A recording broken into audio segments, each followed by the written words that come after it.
Një atentat i dyfisht mafioc ka tronditur Balldranin e Lezhës këtë pasdite, ku një burr dhe një grua mbetën të vrarë brenda automjetit të tyre pasi u qelluan me breshëri plumbash në ecje. Viktimat janë identifikuar si Kreshnik Mueci, 39 vjeç, dhe bashkëshortja e tij, Gentiana Mueci, 32 vjeç, prindër të 4 fëmijëve. Sipas të dhënave paraprake, çifti po kthehej drejt banesës, kur autorët ju afruan dhe hapën zjarr ndaj makinës së tyre, duke e goditur me më shumë se 30 plumba. Për shkak të plagëve të marra, të dy ndërruan jetë në vendngjarje. Pamjet nga vendi i ngjarjes tregojnë automjetin e bërë shosh nga plumbat, ndërsa grupi hetimor dhe efektivët e policisë kanë punuar për nxjerrjen e trupave nga makina. Kreu i policisë së Lezhës, Arben Nasufi, konfirmoi se mjeti është qelluar gjatë lëvizjes, shka forcon dyshimet për një atentat të mirë organizuar dhe me objektiv të qartë. Ndërkohë, mësohet se Kreshnik Mueci ishte një emër i njohur për autoritetet.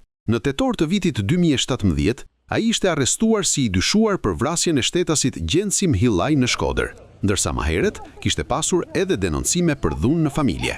Policia ka ngritur pika kontrolli në zonë dhe po punon për identifikimin dhe kapjen e autorëve, ndërsa hetimet janë përqendruar te e kaluara e viktimës dhe konfliktet e mundshme që mund të kenë çuar në ekzekutimin e sotëm.